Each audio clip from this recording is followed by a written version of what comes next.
Welcome to my channel. My name is Kim of ExshawQuilts.com, and in today's tutorial video I'm going to show you how to make this placemat.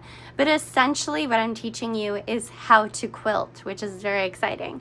So we are going to go over how to make 4 at a time, how to make 8 at a time, how to baste your quilt, hand quilt your quilt, put your binding on and attach it to the back, square it up, all of the things we're going to go over in this video. So you can find the pattern on my website at ExshawQuilts.com, so you can go and check it out there. I have lots of patterns for you to make. Okay, so the first thing we're going to do is we're going to cut our shapes that we need for the front of the quilt. So we're going to need this block and all of the little squares inside of that block, along with our border here, and then we're going to cut out our binding, and I'll show you how to make that and attach it to your quilt as well. All right, so let's start.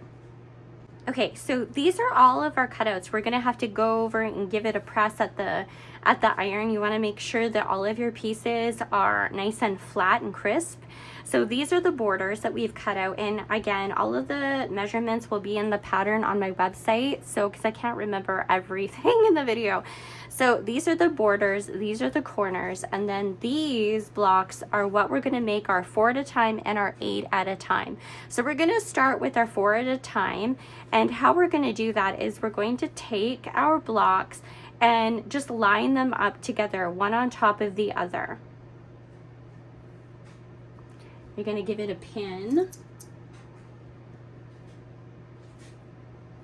And for this block, which I find a little bit easier than 8 at a time actually, is what we're going to do is we're going to take it over to the machine, and with a 1/4 inch foot we are going to sew all the way around the square. I brought it back from our machine, and like I said, we've used a 1/4 inch seam, and we've just simply sewn a square on top of our square.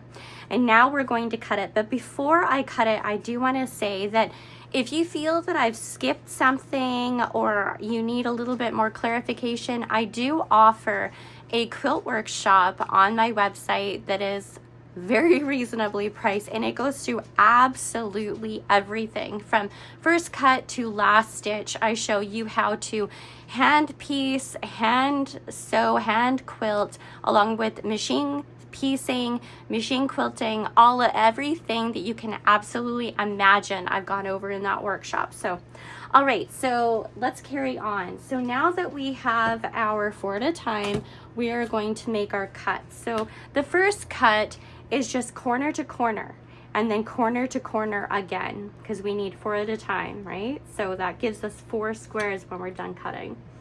So you want to have a sharp rotary blade, which I do need to change mine, and a ruler, a quilting ruler that you're going to press firmly down on the table, because you don't want your fabric to shift while you're cutting. And I like to just take care when I'm moving my ruler around when I'm making 8 at a time, 4 at a time, any HSTs. I kind of like to give a little extra care, because I don't want these to shift a whole lot when I'm cutting them. So again, we're going to cut another corner to corner here, like so. And now we have 4 at a time, and sometimes they don't go all the way through, so just have your scissors handy and just give it a little snip and you're totally good to go. All right, so the next thing we want to do with our 4 at a time is we want to make sure that we trim them up. This is really important, especially if you want your quilt to not look lopsided. I mean, lopsided quilts are really cute too, I'll be honest. But if you want your squares to be perfect, I do recommend trimming them up, and I'm going to show you how to trim them up right now. So I'm going to show you a trick on how to get perfect HSTs. So the way that I used to do it was like I would press my HST open and then trim all 4 corners or all 4 sides. And I always found that that didn't really work all that great. So I started trimming my HSTs this way, and I'm going to show you how to do that. So I've got some painter's tape. I like this masking tape because it doesn't leave residue on my rulers.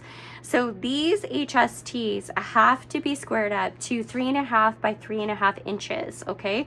So we are going to take take our little square ruler here and some masking tape, and we're going to make a line, and we're going to put that line right, I'm going to show you actually. So we're going to go from 3.5, or where are we? Okay, right here. So we're going to go from 3.5 to 3.5 inches, and we're going to put our masking tape across there, hitting on all of these little marks on our ruler to make sure that we have a perfect 3.5 by 3.5 triangle. Okay, and then I just like to tape it down to the mat, and then just cut my tape that way. And then you can just pick this off and throw it away. Okay, so now that we have a perfect triangle here, we can trim up each of our squares. So we're going to line up the masking tape to the stitches, not to the edge of our HST. That's really important. I learned the hard way.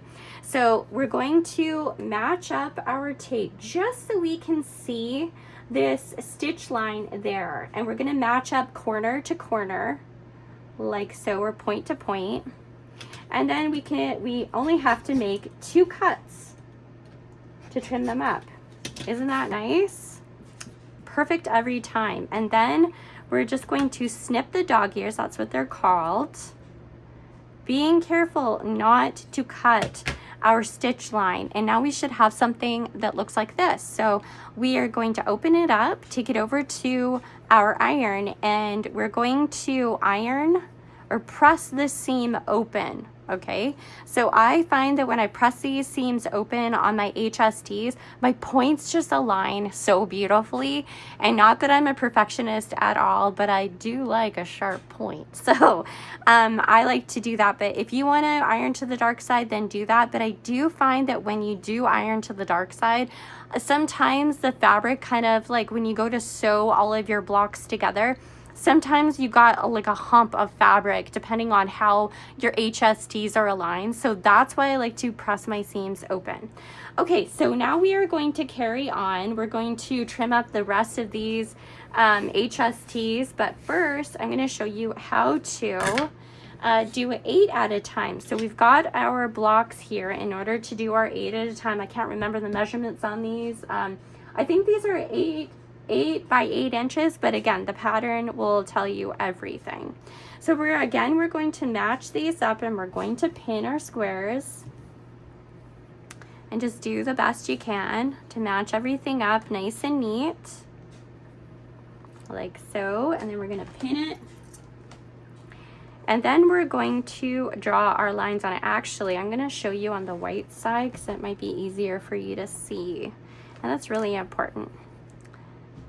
So again, I go over so much more in my quilt workshop, and it's literally $47 to take the entire thing. There's hours and lots of lessons. The reviews on it have been absolutely amazing. So thank you if you've taken my quilt workshop. I really do appreciate it. Okay, so now that we have pinned this, we are going to draw our X corner to corner, and you can use a washable graphite pencil or a tailor's chalk, whatever you have on hand. I am just going to use my mechanical pencil because I like how sharp it is, and I don't really care if there's little lines. Again, I'm not a perfectionist. I love to quilt for fun. So embrace imperfections of your quilt. You'll be so much happier as a quilter if you do that, trust me. Okay, so now that we have our X, hopefully you can see that, and if not, I've drawn corner to corner like I just showed you. So what we're going to do now is we're going to take it over to our sewing machine, and with our 1/4 inch foot, we are going to sew on both sides of these lines. So we're going to have 4 seams total. Okay, so I'm going to pause the video, I'm going to go do that and come right back. So we've done our sewing, and we're ready to cut our 8 at a time block. So in order to do that, what we're going to do first is we're going to make our first cut across, not in between the lines yet. So we're going to half it twice, is what we're gonna do. So I like to line up my ruler so it's on lined up to the edge of my square and then through the center of my square. Hopefully that makes sense, but we're gonna make our first cut. Make sure to press down quite firmly on your ruler because you really don't want things to go anywhere, and kind of move things out of the way so you have room. And then just lift your ruler up, and then again make a second cut, halving your squares again, going through the center and lining your ruler up to the edge of your square, and make your cut and go slow, as you don't want it to come apart. I mean, if it does, it sucks, but it's not the end of the world. Okay, so the next cut is you're going to go corner to corner twice. So we're going to cut right on the line that we had drawn earlier, except mine is on the back because I wanted to show you the red so you could see the stitches better. But we're going to go corner to corner, and then again corner to corner. There we go. And press down firmly. All right, so now we have 8 at a time, and we're gonna have to square these up exactly the way that I just showed you with our previous squares. So again, we're going to square these up to 3.5 inches and do exactly the same thing that I've already shown you. So now I'm gonna go over, after I've trimmed these up, I'm gonna go over and I'm gonna give everything a press with the seams open and carry on from there. At this stage, we are ready to put our quilt top together. So I like to lay out my blocks so I know how to sew them together. And I'll look at the diagram in the pattern and just lay them out. So these are the borders. So this is gonna go on either side. Got a little bit of a snag there. I'm just gonna snip that. So these are the borders, and then we're gonna build the block on the inside. So we have our solid blocks. Oh, I must have dropped, oh, here we are. There we are. Okay, and it's 4 across and 4 down. I'm just gonna give us a little bit more room here. Hopefully you can see that in camera. And then we are just going to lay them out.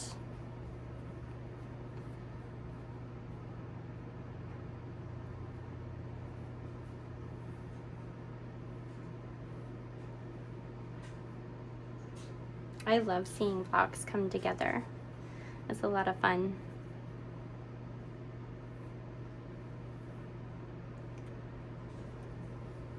And how you assemble them is going to be the same way that I do. I'm just laying them out a little bit differently, but I mean, you can go by row to lay them out. I just like to get my points. I don't know, it's something in my brain. It's very satisfying. But I mean, I would recommend going row by row, but we're going to sew it by row by row anyway. So, and then in the middle, we went with kind of like a candy swirl. That's what it reminds me of anyway. All right, so we can start assembling our blocks. So these will be assembled last. This will be assembled first. So we're gonna go block by block in a row. And then after we have sewn all of our rows together, we're gonna sew those rows together. Hopefully that makes sense, but I'll give you the visual. So I'm gonna take it over to my sewing machine and I'm going to start sewing our rows together. I have just finished sewing all of my rows together so we can start sewing those rows that we've just completed together. And I have given them a press with the seams open on the back. And the reason I do that, you can see right here. So we have a lot of seams connecting right here, and we're gonna have even more after we sew our rows together. So that's why I like to press my seams open. If you wanna press them to the dark side, do whatever makes you happy. I am not the quilt police. This is not the channel for that. So, okay, so now we are going to flip this over on top of the row like that. And we're going to align our seams. I like to align the middle seam first, and then we're gonna pin it I like to work from the inside out. I even do my quilting, my hand quilting like that as well. So match up the seams the best we can. I like to put a pin where the seams kind of meet, and then I know when I go to sew it, they'll match. And it's okay that they're a little bit wonky or whatever. Again, we're not the quilt police here. If you want show quilts, then go watch a show quilter. This is not me.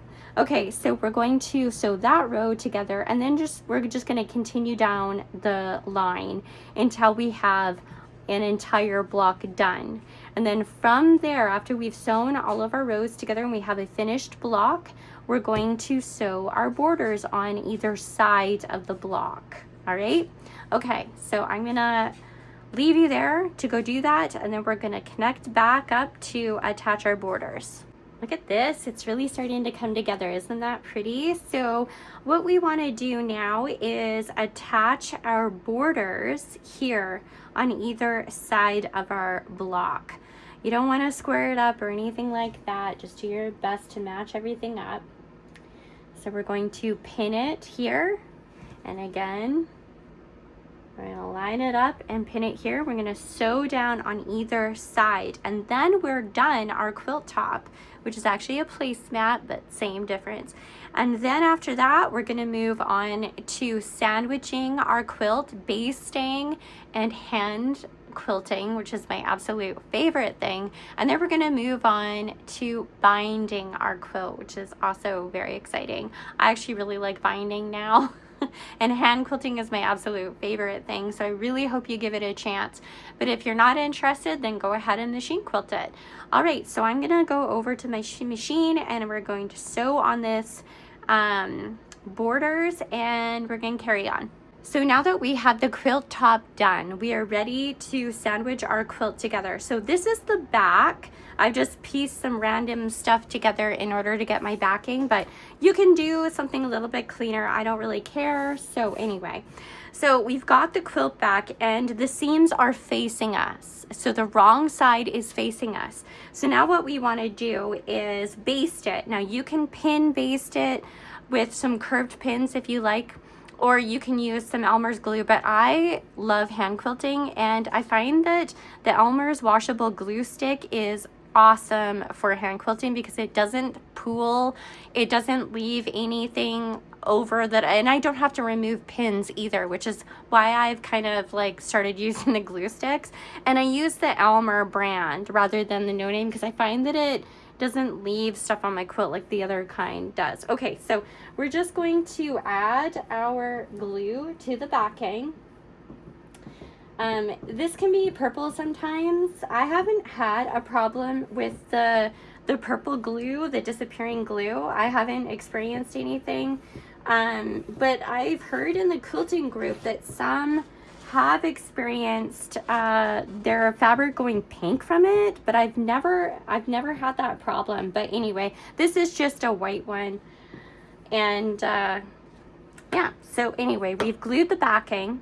You can actually glue, especially if your cotton batting has a scrim on it, which is like kind of an interfacing that keeps it together. You can apply the glue to that as well. So, all right, so again, I've taken some leftover pieces of batting and I've sewn it together.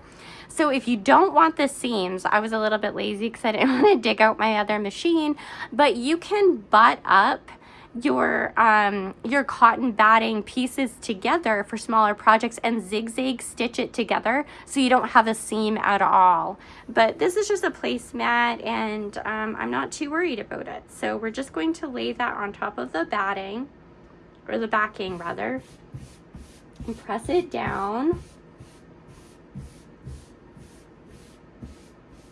And then I just want to see where this is going to fall. So I want to make sure that all of my corners are covered. And I'm just going to lay that out just to kind of get an idea of where I want it to sit. And now I can just glue this part down as well. So what I like to do is actually just apply it to the batting And see how nice it goes on? Like it's just kind of awesome. So I will just lift it up in portions and just glue it down. So now that I know where I want it, I'm just going to add some glue to the batting. And this is the scrim side, but I have used it on cotton batting that does not have the scrim, and it was totally fine as well. And see how it goes on? It doesn't pool, it doesn't leave any, you know, like clumps or anything behind, and you don't have to glue the seams, right? So it's kind of nice that way as well. So then I'm just going to lay that out.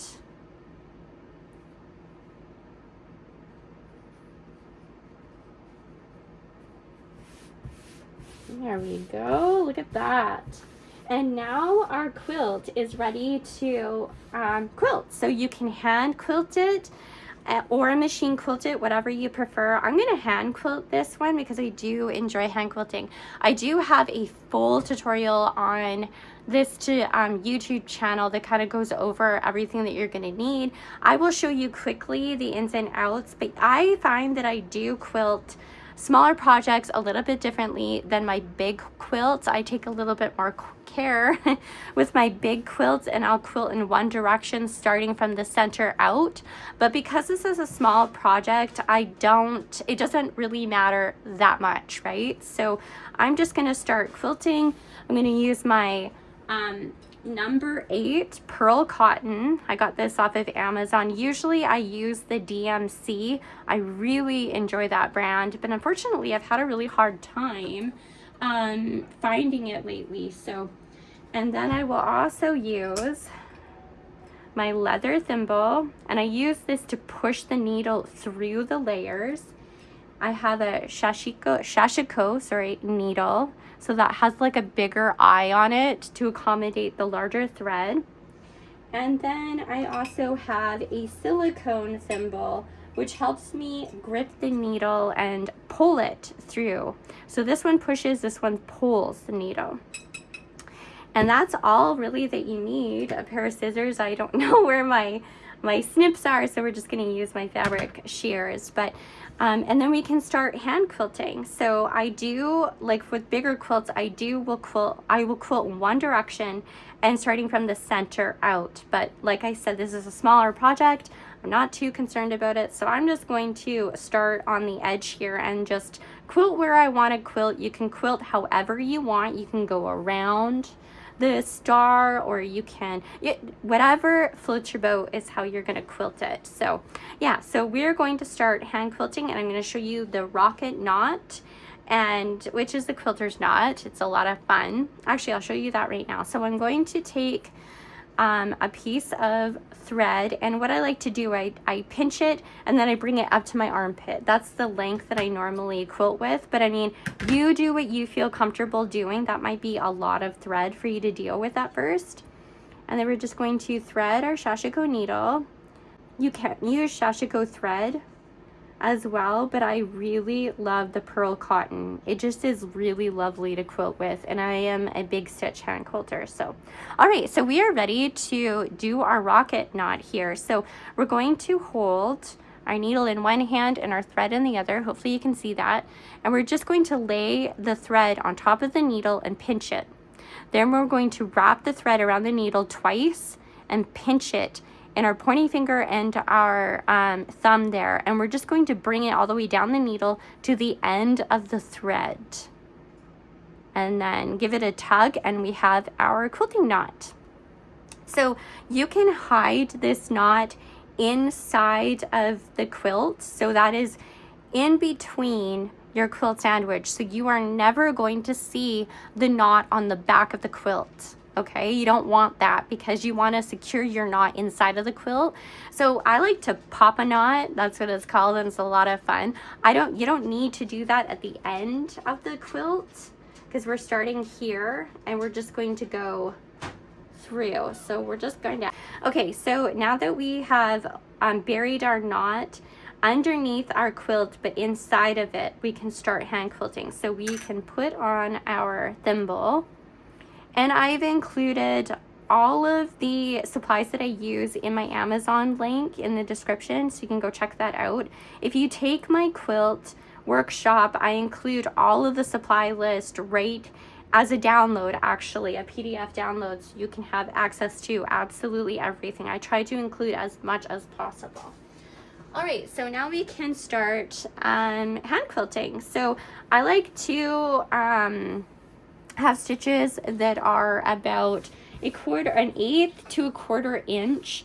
I tend to go a little bit wide because I love seeing my stitches, but again, that is a personal preference. So if you like smaller stitches, then do smaller stitches, whatever makes you happiest, because that's what this is about.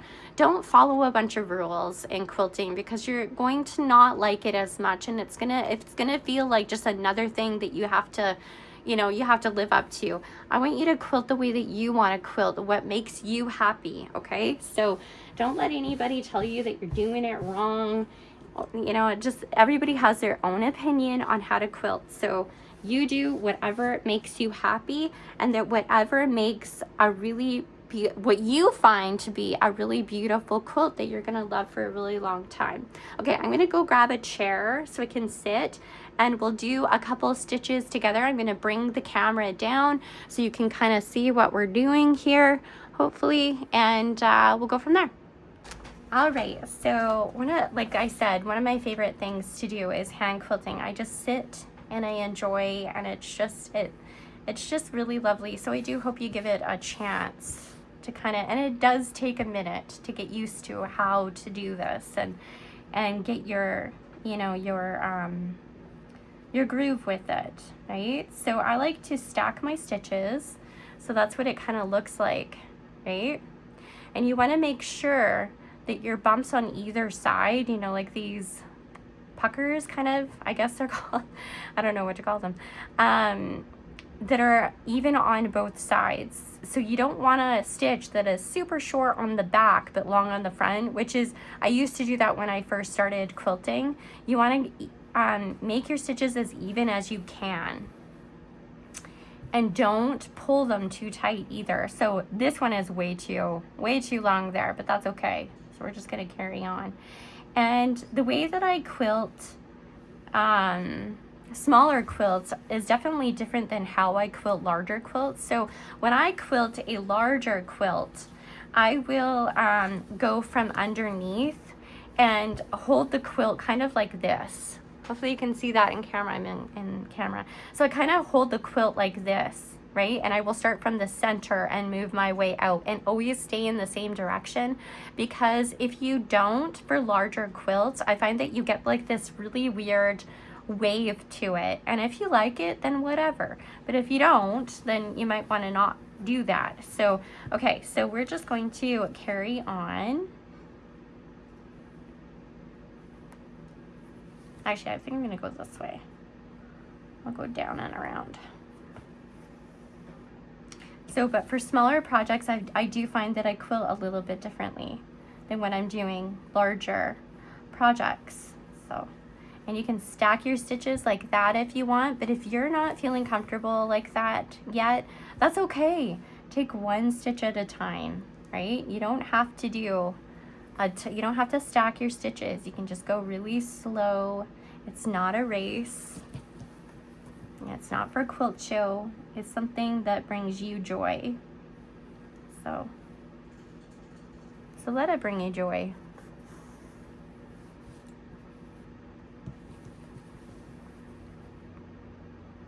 Okay, I'm just gonna carry on, and then hopefully we get to the end of this string here, and I'll show you how to pop your knot and hide your knot inside of the quilt, so it's secure and you don't see that knot. Because I find that if you don't hide your knot, then that knot in the back could get snagged, and then your whole quilt, you know, like that string portion that you quilt with will fall apart, right? So you don't want your quilt to fall apart, but you know.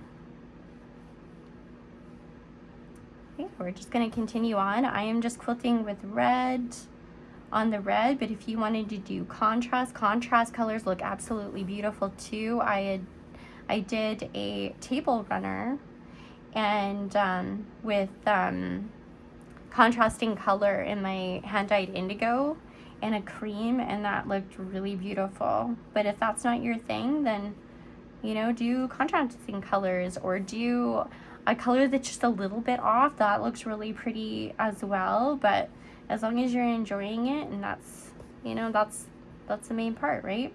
Okay, so we are almost the edge here.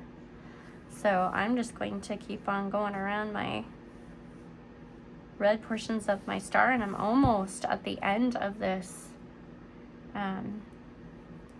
thread piece, so then I can show you how to bind off and, well, I guess not bind off. I'm thinking of knitting now, which I'm also a knitter. I do have a knitting channel if you want to go check out. It's M1R Knit, and I teach how to knit the Norwegian method. All right, so we're at the end of this thread. You want to leave a bit, I mean, this is kind of excessive, but I just kind of want to show you before we're done here. I'm just gonna do a couple more, so it's not so excessive. I'm wasting my thread here. Okay. So you want to make sure that you have a bit of a tail, because you're going to need to do your knot. So hopefully you can see that in video. So I'm going to take my thimbles off because I find that it's just easier to do the knot when you don't have the thimbles on. So what you're going to do is you're going to take your thread and you're going to wrap it around your needle twice. I find that that is like perfect for hiding knots with this specific thread.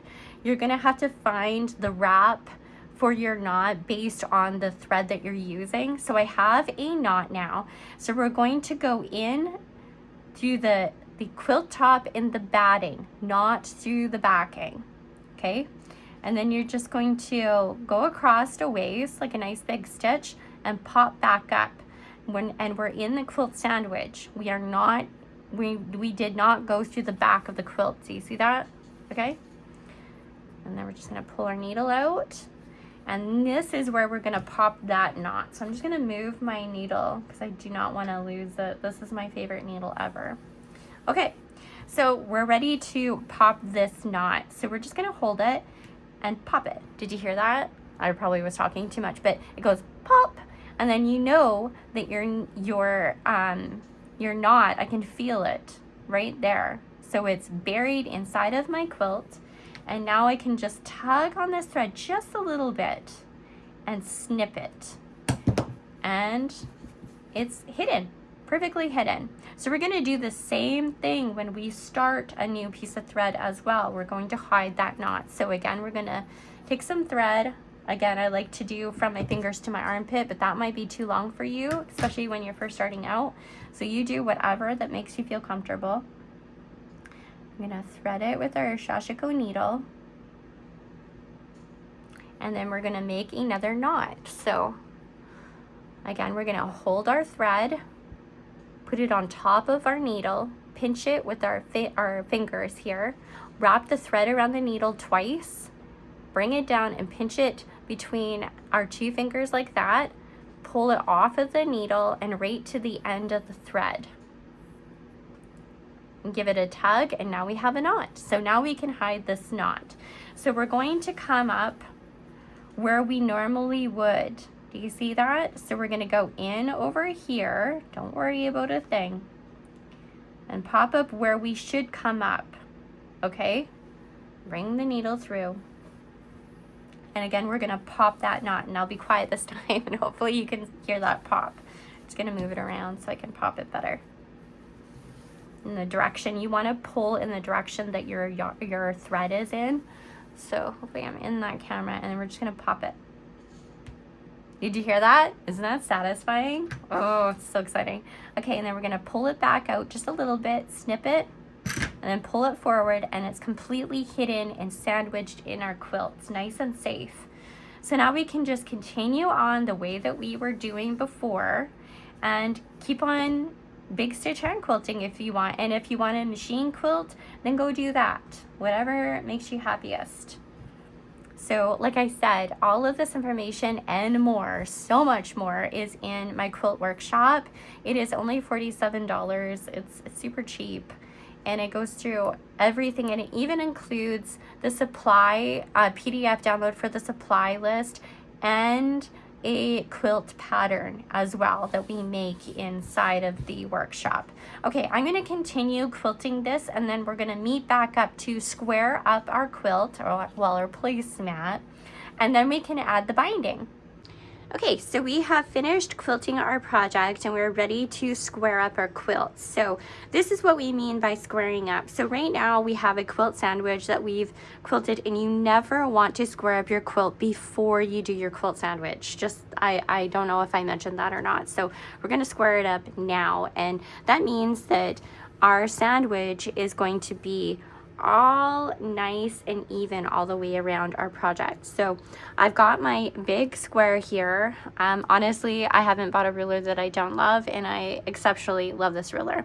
I use this to square up all of my quilts. This is a 12.5 by 12.5 inch ruler, and or is it 12 inches?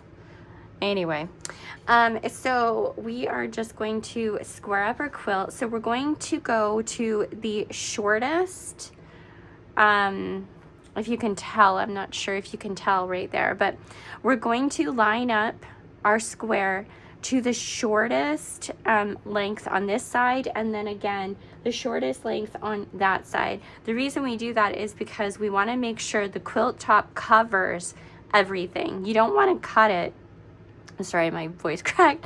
You don't want to cut it and not have enough quilt top to cover the batting. That totally sucks, and you really don't want that. So, okay, so we've lined up our ruler to the shortest on that side, and then the shortest on this side, and just take your time and do it right. So now we can cut. Whoop. I'm not sure what happened there. And then we're going to cut this way. So I'm just going to move around the table. I would normally move my mat, but I don't want to move my tripod. So I'm just going to pull it over here. I apologize if you can't see what I'm doing, but I'm just going to cut right along here.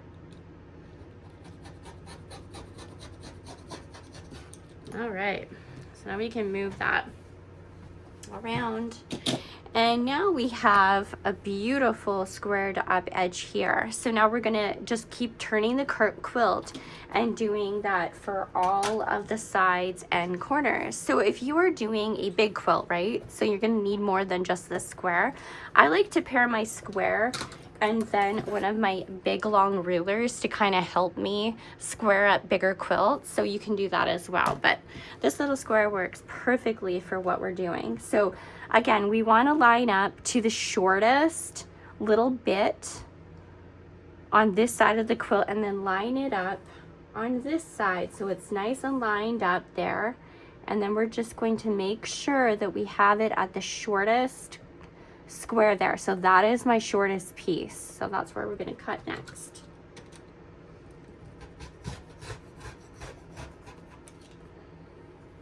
And give your ruler a nice good press, like push down. You don't want things shifting while you're making your cuts here. So again, we're just going to move it around, and if you like, you can kind of cut off little pieces that are in your way as you're going. Okay, so again, we're just gonna line it up to where we've already cut, and then the shortest block on the side that we have not cut yet.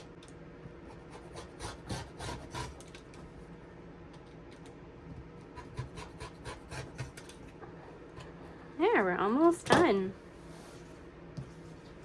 And then this little bit here. We just want to line it up to where we've already cut, and that we've already cut on this side as well.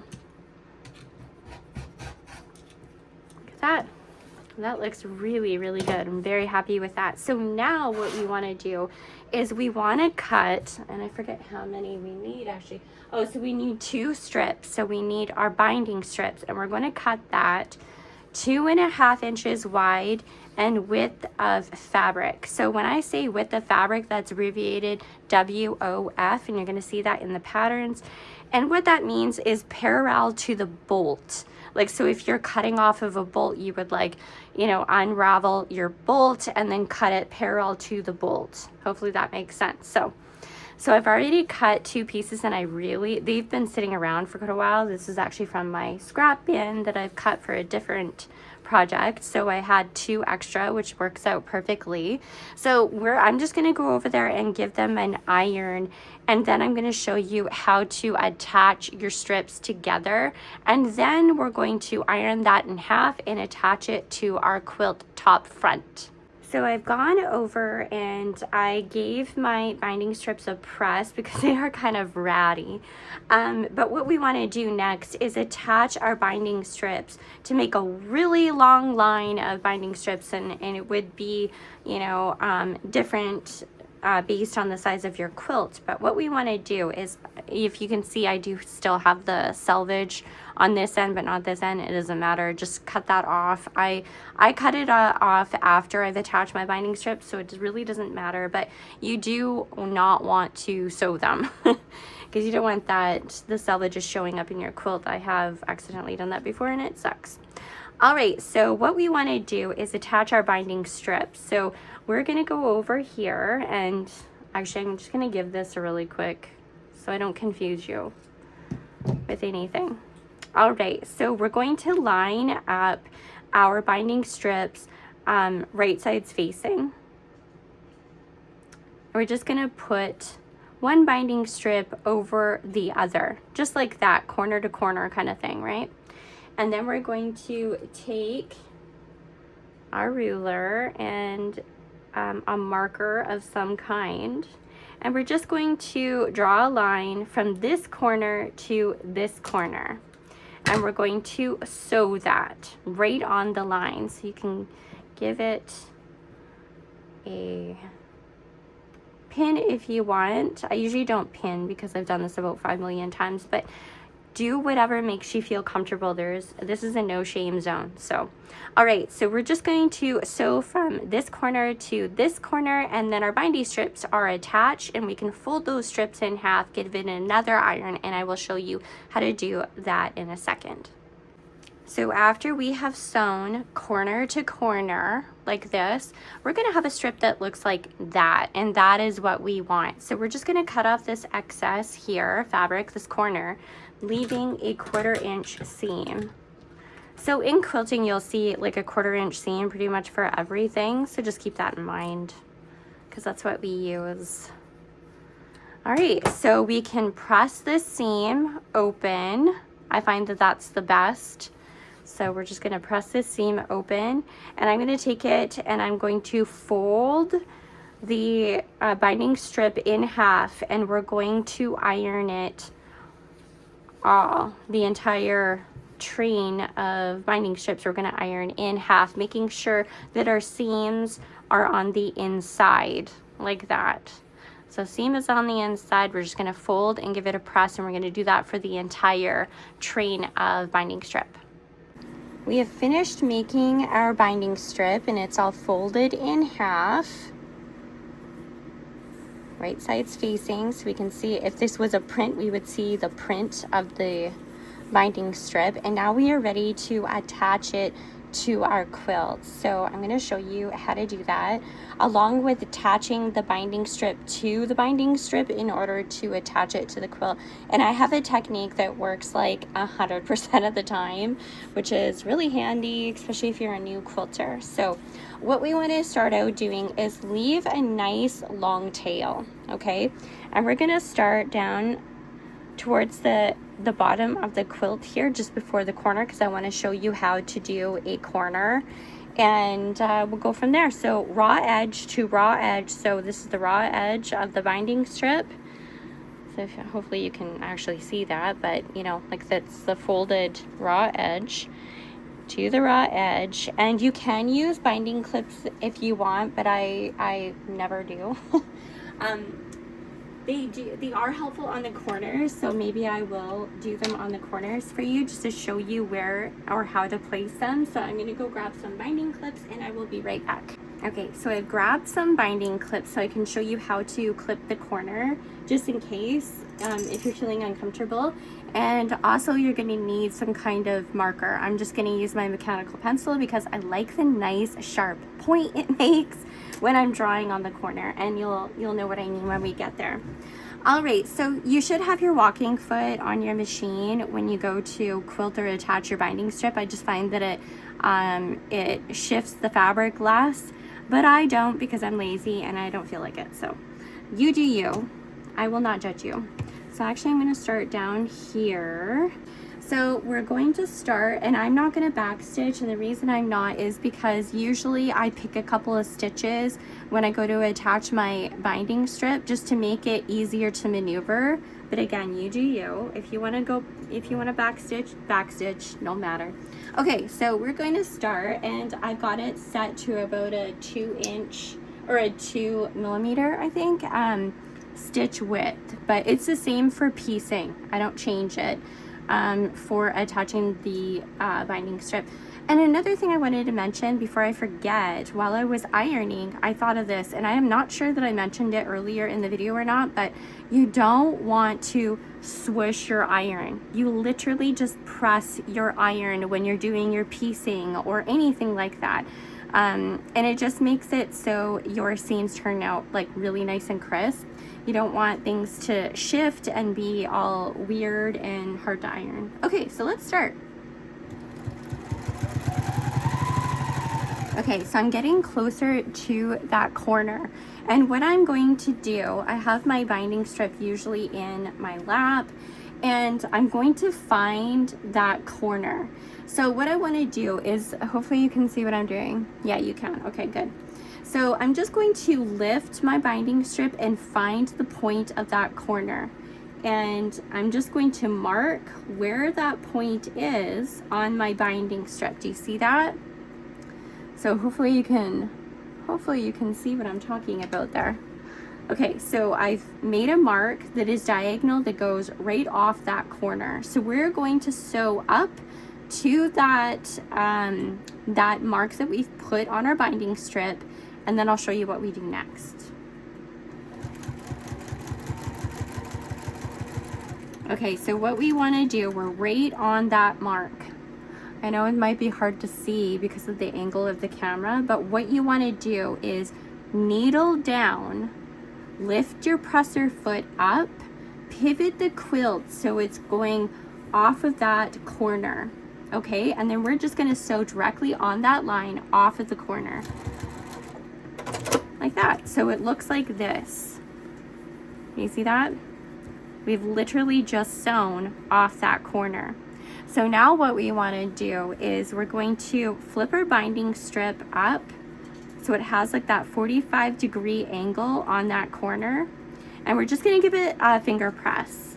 And what I like to do is fold the binding strip back over so the fold is right on the edge of the quilt. Hopefully you can see what we did there. Okay, now if you want, you could put a binding clip here to kind of hold it down while you're maneuvering your quilt, if I can open it. Okay, like that. So I'm going to bring it up to the camera a little bit so you can see hopefully what I'm doing. So we've just folded that binding strip back and over. Okay, and now we're going to pivot the quilt, and we're going to start sewing right on that corner and then down to the next corner. Okay, so we're just going to put that back in the machine, foot down, and this is where you could do your back stitch if you wanted. Okay, and then we're just going to continue on. We're going to repeat that corner method every time we get to a corner. So I will speed through this and I'll show you another corner. Oops.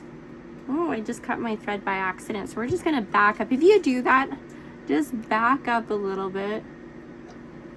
I didn't mean to cut my thread there. So just back up a few stitches. I lift my presser foot. My needle was up already because I cut my thread by accident.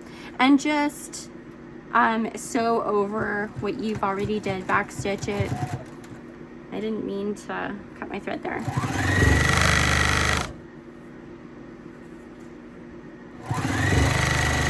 And readjust as you need. So we're almost at that corner. So we're going to mark our corner again. Oop. Breaking pencils. Every time I go to do a video, it's like a million things go wrong, but that's okay because it shows real life, right? Okay, so again, we're just going to sew right up to that mark that we've put on the corner. Hopefully you can see that. And yeah, sew up to it. And then needle down, foot up, pivot the quilt. So you're going to sew right off of that corner. I know you probably can't see exactly what I'm doing, but I mean, I showed you with the stitches. You should get it, right? Hopefully. Okay, so again, it looks like this. I don't know why my voice is cracking tonight. It's so weird. I'm probably tired. So I've just sewed right off of the edge on that angle, okay? Off the corner. So again, we're going to fold the quilt back for 45-degree angle, give it a press with our finger, and then we're going to come back and make sure that the fold of that quilt, so it looks like this, right? Right? It looks like that. And we're just going to fold it so it's right on the edge of the quilt. We don't want it hanging, that fold to hang off of the quilt. You don't want that because that makes for a sloppy corner and it's not fun to deal with.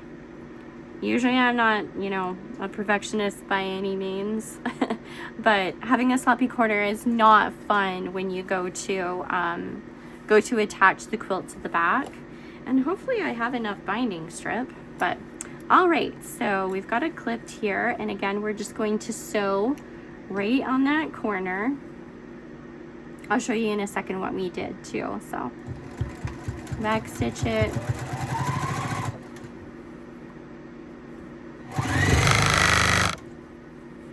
And once you get used to it, I find like a lot of people, when I first started quilting, let's say this, when I first started quilting, I would use these binding clips all the way around the quilt. And I found that that was such a waste of time because you're gonna have to reposition the binding strip anyway. So if I do use a binding clip, it's usually only in the corners to kind of hold things down.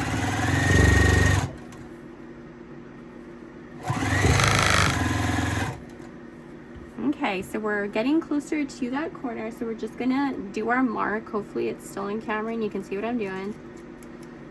Right? So I mean, put the mark so it comes out a quarter inch from the edge of your quilt. That's what I'll say.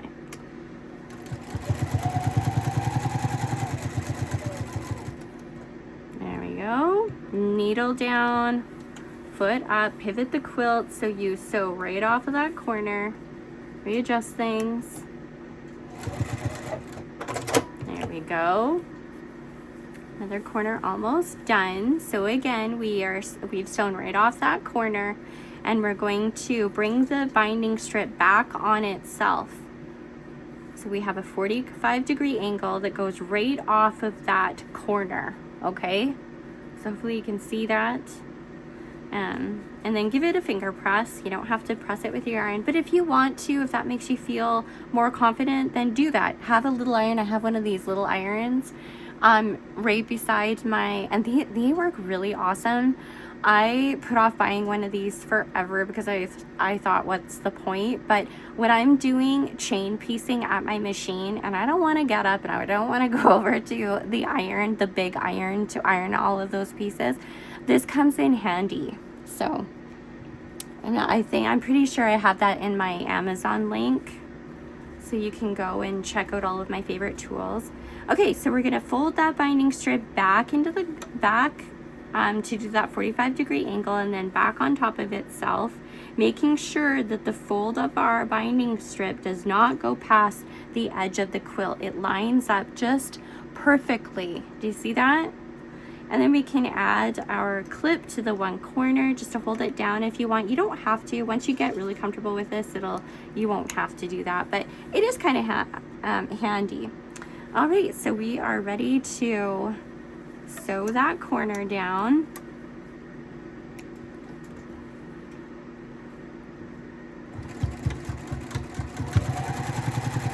Actually, I was gonna show you what the corner looks like after you. So the corner looks like this, like we've sewn it, right? That's what we're sewing right now. We're sewing down. So the corner looks like that. And then when we pop it over, we get a really nice finish to our corner. Hopefully you can see that. I know it's a little dark. It's winter now, and I live in a cabin. And it gets quite dark here in northern Canada in the winter time. So it's been dark for a long time. But anyway, moving on. So we're just going to continue sewing. And I believe we are going to our last corner. See, it's kind of puckering when I'm sewing just a little bit, but it's not puckering enough that it actually sews those puckers. I don't know if that makes sense or not, but if you use a walking foot, it's not going to do that. But I like using my 1/4 inch foot for this. One, because I don't want to change my foot. I'm a little bit lazy that way. And I just find that it gives a really nice finish anyway. So yeah. Okay, so we're going to do our mark on the corner again. And regardless of how many quilts that I've made over the years, I still always mark my corners. I just find that it gives such a nice finish, and I don't have to second guess myself, so I like visual aids. Okay, so again, we're gonna sew up to that mark for our corner, needle down, foot up, pivot the quilt so you sew right off that corner. And I don't backstitch there. I haven't had a problem with my quilts yet falling apart or anything like that, so but you do you. You do whatever makes you feel comfortable, and everybody's got their own techniques. I wish people would understand that and not be so judgy. But anyway, okay, so again, we're going to fold our binding strip into that 45-degree angle. This one's a little bit weird here. That's okay. And give it a press, and then fold it back on top of itself, aligning that edge with our quilt. And you can pin it if you want, like so. And this is our last corner, so then we can attach our binding strip together, which is very exciting.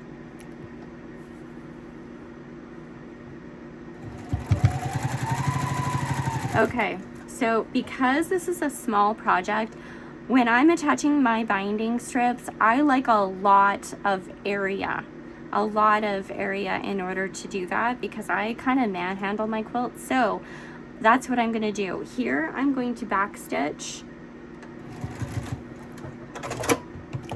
and then we are ready to attach our binding strips. So this is where your little iron will come in handy. I will be honest. This part you do want to iron, and the reason is because it'll make the marks on your binding strip a whole lot easier. Let me show you what I mean.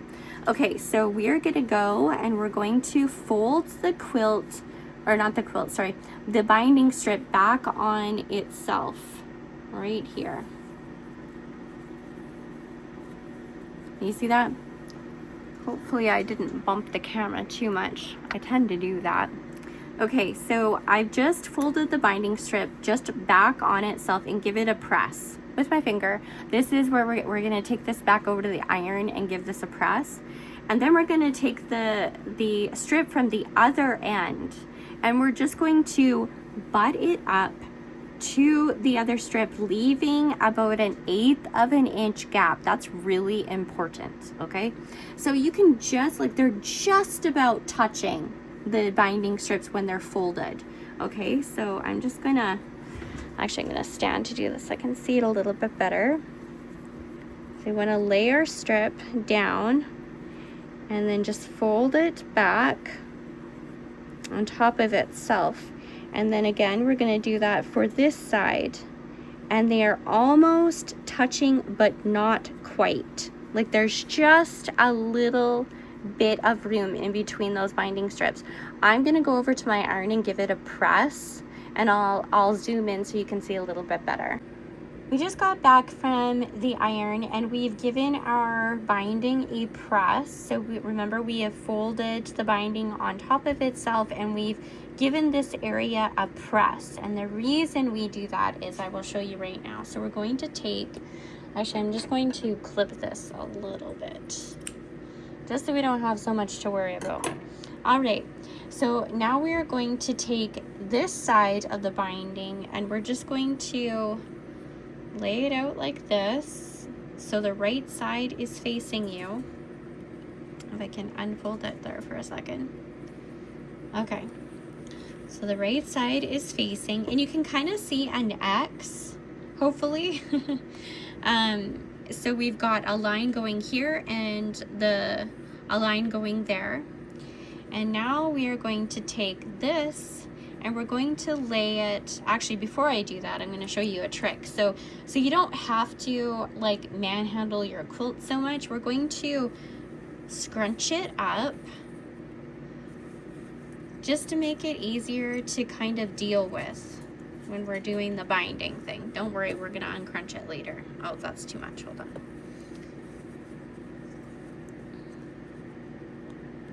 This helps keep things out of the way. Okay, so we've laid this binding face up, so our right side is facing us. Then we're going to take this binding and we're going to find where we've ironed it. So we've ironed it right there. There's a crease there. And we're going to lay it on top of the other crease that we have made.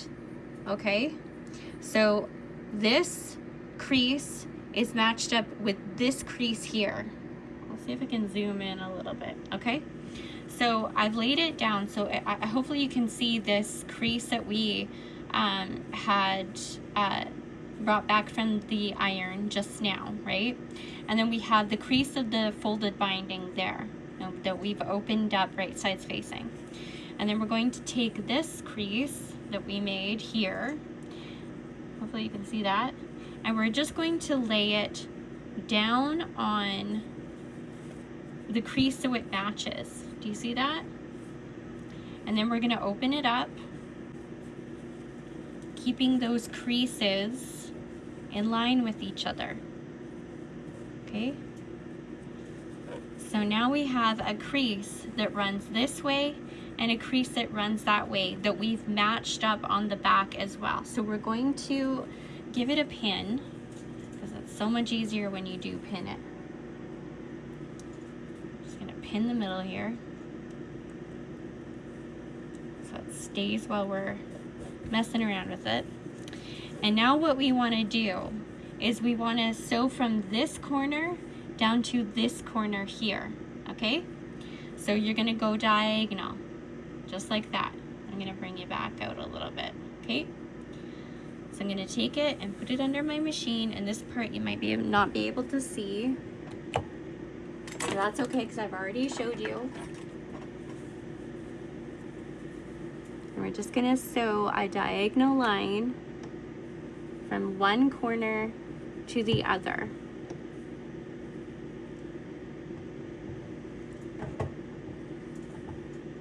And just go slow.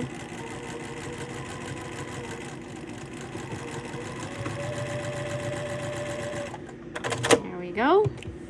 Okay, so now we should have a diagonal seam that looks like that. And I'm gonna unpin this, or unclip it, and lay our quilt out flat again. And then when we lay our binding strip down, look at that, look how nice that is, right? It should lay flat. So now we can, because we know that, you know, it looks really good, we can cut this excess binding strip off. Remember to always leave a 1/4 inch seam. I've got some scissors here.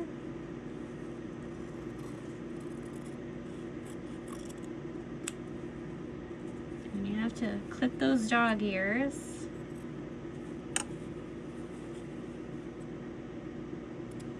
like that.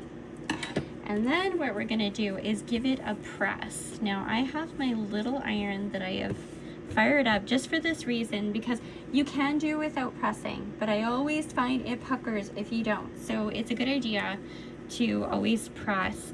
Now when I first started quilting, I wasn't a big fan of pressing, but now I actually really enjoy it. So I'm going to grab my little iron and I'm gonna give it a press. Oh, my cord's not long enough. So I've given it a press. That kind of lightens things up a little bit. I've given it a press, and I will put a couple clips in, or just a clip, just to hold down our binding strip while we're sewing it. This is the part that sometimes you might get a pucker, but just go with it, it's fine. Because once you turn the binding strip to the back of the quilt and we sew it on, you're not gonna see that pucker, okay? I've done it like a million times. Okay, so we're just going to start sewing and finishing off our binding strip. And you're gonna want to back stitch there.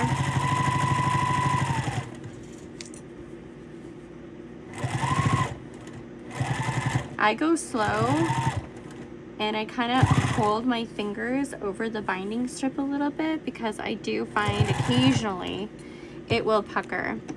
And you're not gonna, like with the balking foot, you might not get that, but occasionally I do find that it does that. Can get away with it sometimes, but don't worry. Oh, it did. There's a little tiny pucker, but watch this. When you go and you push it to the back of the quilt, you don't even see that pucker at all. So now we are ready to attach the binding to the back of the quilt, and there are several different ways, actually 2 different ways that you can do that.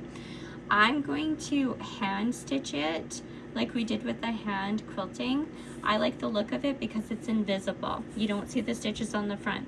So what you could do is, like, you could flip your quilt to the back of the work and you could sew it on with your machine, and that is fine too. Like, you would just like sew right on the edge here with your sewing machine, right?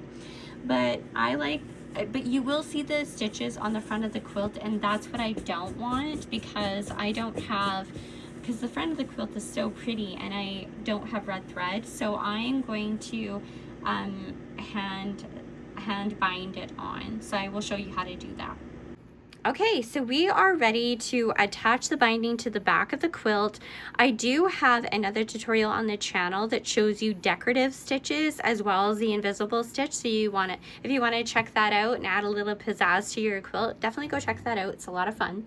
Okay, so we are just going to take some of our pearl cotton, number 8 again. And for this, it's an invisible stitch. You can use white and you're not going to see your stitches. So I just have some, I'm trying to use up the rest of this red that I have, that I actually got on Amazon. This is a different brand because I've had a really hard time getting the DMC and other colors, and that's my favorite thread to quilt with. But I tried some of this. I just got it off of Amazon. It's kind of like a sampler. Like, they're only 5-gram balls, whereas I think the other ones are 10 or 15. But you get a nice little assortment, so I thought it was kind of fun. And you know, so far I'm really impressed with the quality of it. It says high quality, but you know, you buy something and you're like, okay, it's high quality, sure. Okay, so again, we are going to use the rocket knot. So we're just going to pinch it in our fingers, wrap it around twice, and then pull it to the end of the thread like we did for our hand quilting. And we are going to start. So the way that I like to start, actually I'm going to start here, and then I'm going to show you how to do a corner, and then I'll just leave you to it and we'll be done. So that's really exciting. So I kind of like to brush any little strays into the quilt. You can cut them, it doesn't matter, you're not going to see it. It's just a finishing, so it just finishes it. So I want you to keep in mind, because this is important, when you are pulling the binding to the back of the quilt, you want to make sure that the binding strap, I don't want to lose those are my, oof, I would cry. So we're gonna fold this over, and the edge of this binding strip is just above, hopefully you can see that, is just above the stitches that we use to attach the binding to the front of the quilt. So we want to cover those stitches. So that's really important that you keep that in mind when you're attaching your binding strip to the back of the quilt, okay? So you just want to make sure that you're just over those stitches so you don't see them, because it kind of hides everything. It makes it a nice clean finish, and it's pretty. So okay, so this is how we are going to, hopefully I can stay in camera as I can't see it, it's way high above me. I'm getting used to my new setup here, which is a lot better. If you watch my other tutorials, I had a different stand and it was quite wobbly. Okay, so we don't have to pop the knot, but we want to hide it. So we're just going to take our quilt sandwich like this, and then we're just going to pop it out right just underneath those stitches, okay? Because we're just hiding the knot. We don't have to pop it because we're hiding it inside of the binding strip, so don't worry about popping it. I do like to kind of trim up the edge here a little bit. Make sure you don't cut your knot. And like I said, you can use binding strips, but I find that if you use it all the way around the quilt, you will just curse yourself because you're gonna have to move and adjust all the time anyway. So the only time I really use binding clips are at the corner, and I do have to go grab those. So, okay, I have my binding clips and I am ready to start attaching the binding. Okay, so in order to get that really nice mitered corner, what we're gonna do is we're gonna pop our, and you can very carefully, because I have clipped my corners and you do wanna kind of cry if you do this. You can clip the very edge of the corner if you want. I don't anymore because I sometimes don't pay attention enough, and I clip the binding strip that you don't want to clip, and then you have a hole in your quilt, and that's just not fun to deal with. Okay, so I like to push it down like so, and then I will fold over my binding strip just so it's covering those stitches, and I'll go all the way to the corner like that. Kind of give it a finger press, and then you're just gonna fold up, and sometimes this is a little bit, you're just gonna have to play with it sometimes. All right, so now that we have our nice little corner, we're just gonna put a clip in there, and then we're just gonna hold it. And I find that it's really helpful to actually put a binding clip on this side of the corner, because I find that it helps. I don't put one here. And the reason I do that is because I find that I get a cleaner corner when I put a clip right here to kind of hold my corner down. Okay, so now what we want to do, and I'm hoping that I'm in camera. Okay, I am good. Now what you want to do is just go up, like we popped out here, and we're just going to go into the binding, the inside of the binding strip here. Like that, and we're gonna pop out at that fold so you can't see it in the binding strip, right? So just pop out. I started doing my binding strips this way just a little while ago because I find that it was just easier for some reason. So I'm just gonna put my thimbles on. Again, these are my favorite combinations.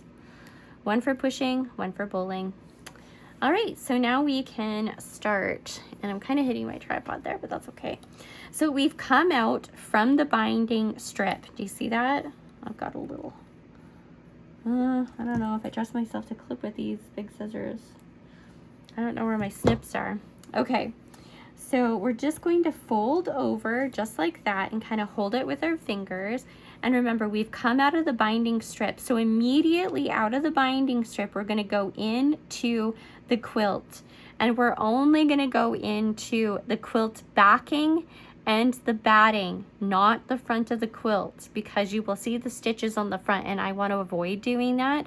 If you want to do it for decorative purposes and you want to see those stitches on the front, then by all means do whatever makes you happy, but I just prefer not to see the stitches on the front of the quilt. I don't know, it just bothers me for some reason. It's like one of those pet peeves. And you're gonna find that there's just things in quilting that you like or don't like. Okay, so now that we have come up and we're in the back of the quilt, immediately we're gonna go back into the binding strip.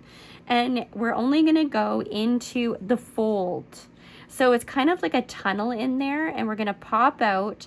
And again, you're using a 1/4 inch or an 1/8 of an inch stitch length, okay? So we're gonna pop out of that binding strip again. And once you get going, you can pick up several stitches at a time. So if you give it a little tug, you can't even see that stitch at all, right? So again, we've come out of the binding strip, and immediately we're gonna go into, hopefully you can see, okay, right into the backing and the batting of your quilt.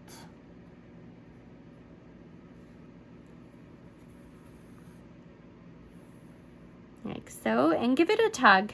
Not like, don't reef on it, but you want it to be quite snug. And if you have snugged it up, you won't see the stitches at all, which is like really cool. So I'm going out of the binding and into the backing of the quilt immediately. So you can kind of see what's going on there, right? I'll see if I can bring it down a little bit and show you. So I'm in the binding tunnel and into the backing right there. Do you see that? And it's immediately, okay?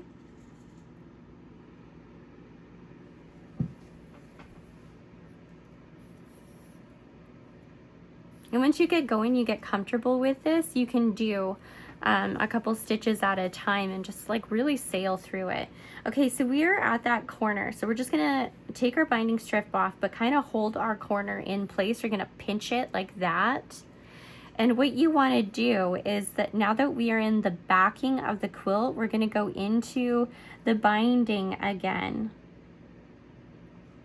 And we're gonna go into the tunnel right here and immediately into the binding on the other side. Kind of do your best. It's hard to show this because it's so tiny, but take tiny little stitches right there. Okay, so now what we want to do is kind of go into the binding strip tunnel into the corner like that. And then immediately into the other side. So I don't know if you can see that, what we've done there, but we're into this side of the binding strip, and we're going to go into the binding strip on the closest to our right hand like that. And we're just going to go down right next to where we folded it and then pop out. I feel like I'm gonna get a knot there. And again, snug it up, but not too tight. You'll get a feel for it the more you do it. And then immediately we're gonna go into the fold opposite of the binding strip right there. Okay, and then pop back out. And again, we're gonna snug it up just a little bit. And immediately we're gonna go into a tiny bit of the binding strip and also the backing of our quilt. Like that. Hopefully you can see that. Okay? And then our corner is done.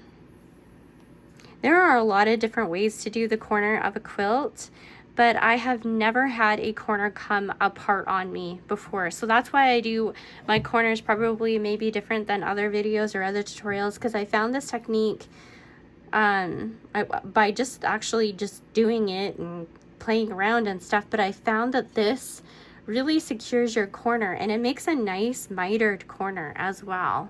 You see that? How nice and clean that is? Okay, so we're in the backing, and again, we're just gonna continue on and immediately go into the binding again. looking through the viewfinder. I probably shouldn't do that because that's really weird feeling. Okay, and we're into the binding and then immediately pop out into the backing of the quilt. And we're snagging the batting too, but not the front of the quilt. And if it was in the front of the quilt, you'd feel the needle on your finger because it's cooler and it's metal, right? So, I mean, you're gonna feel it. It's gonna feel differently. And you'll get a feel for it, and then it'll be, you know. So there. Doesn't that look really nice? And you can't see any of the stitches, and it's nice and snug. So that is how you do a corner, and that is how you start just doing the binding strip on your quilt. So I'm going to let you go here and carry on. So when you start a new thread or you end a thread, you're going to tuck it in to the sandwich of the quilt on the inside, right? So you're going to do that in here, not above here, but in here on the very edge. You're going to hide your knot in here when you end it and when you begin it, just like we did with the hand quilting earlier in the video. Okay, so I'm going to leave you here and let you go ahead and finish the binding on your quilt, and then we'll meet up in a minute. We've just finished putting in the last little stitches into the back of our binding so we can flip our quilt over and reveal the finished project. Isn't that super cute? So this pattern is called Peppermint Swirl Placemat, and the pattern is available at exshawquilts.com. I give you options to make 1 or 4 placemats, so you can do that. If you feel that maybe I skipped over something or you need more clarification on anything, definitely go and enroll in my quilt workshop. It's available on my website, again, at exshawquilts.com, and it's very reasonably priced, and it walks you through absolutely everything from first cut to last stitch. I walk you through the entire process and include tutorials for not only machine piecing but hand piecing too, one of my favorite things to do, along with hand quilting and machine quilting. So it gives you options. That's a wrap. We have finished our project. I'm really excited and happy about this finished make. I really hope that you make one yourself and go visit me on the blog. I also have a quilting podcast here on the channel. So if you like this content, please like and subscribe to the channel. Thank you again, and we'll see you next time. Bye now.